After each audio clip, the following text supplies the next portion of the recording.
Mummy मला Maggi बनवून दे ना, पण चीजची.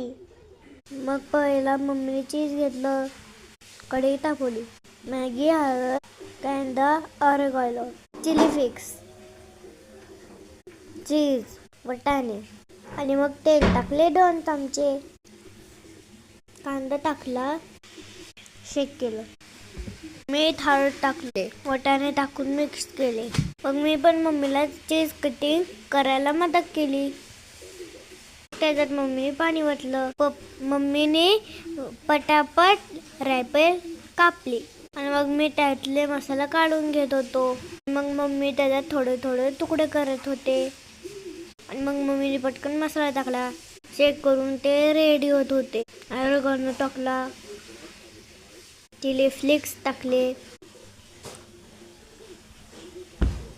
मग मी चीज खिसून टाकले. मग मला मम्मीची मदत करायला खूप आवडलं आणि शेवटची स्टेप होती. बस झालंच होतं. हे तुझी चीजवाली मॅगी. मग मी खाल्लं. टेस्टी.